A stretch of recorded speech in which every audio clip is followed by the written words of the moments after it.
Hi there, Sweet Lifers. My name's Benny, and welcome back to our very special series on Barcelona's most famous street, Las Ramblas. Today we're going to be taking a little architectural tour. We'll be showing you three very noted buildings and giving you a little bit of knowledge on each one of them. So behind me you can see that we're standing at the very famous Liceu Theatre. The Liceu Theatre was built in 1847, and at the time it was actually the largest theatre in Europe, seating over 3,500 people per performance.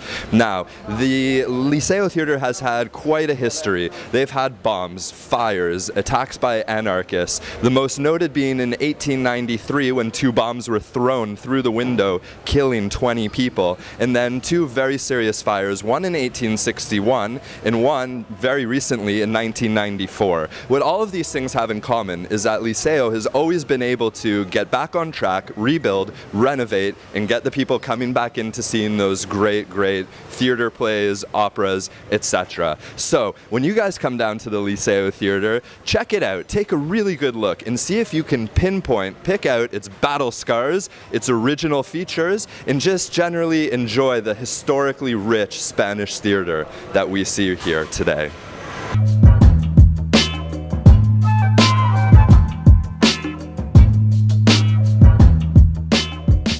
Behind me is one of Antonio Gaudí's lesser known but very important works called Palau, Guell. And what's so interesting about Palau, Guell is it's actually the only one building he finished to completion before his death. He stood in the exact same place that we're standing right now. He looked up at this beautiful, gorgeous building and he said, "Sí, tío, está de puta madre," or "Yes, it's finished, it's perfect." Now, the Palau, or the palace, was built for the famous magnate Guell, who also is the same person who commissioned Gaudí later to create the famous Park Güell in Tibidabo. Over the years, Palau Güell has been used for many things. During the Civil War, it was used as a police station, and today it's open to the public as a beautiful museum. So, we have one great tip for coming to Palau Güell, and that is you have to check out the roof. Get up on the roof and you'll see some of the most beautiful, colorful, ornate tiled chimneys that Gaudí can possibly create, and that are so emblematic of the modernist period.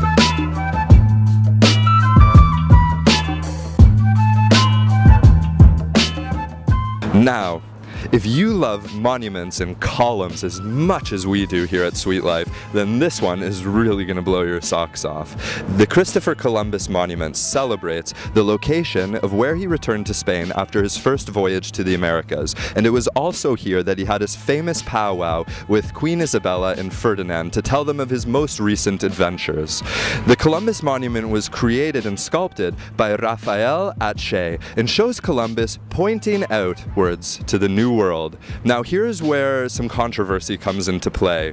Columbus is pointing to the east, to the New World, but the New World is actually in the other direction, to the west, the Americas. So nobody's quite sure what the true story is, but Sweet Life subscribes to the idea that he's pointing to the east because he's pointing to his actual home and place of birth of Genova, Italy.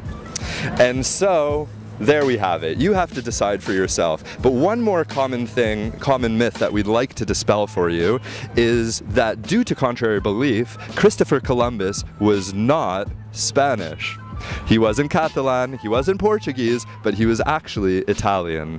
However, we still, here in Spain, hold him very dear to our hearts and commemorate him in beautiful statues like the one behind me. Sweet Lifers, thank you so much for tuning in to our special series on Las Ramblas Barcelona, and today for hearing about our wonderful architectural stories. Until next time, I'm Benny.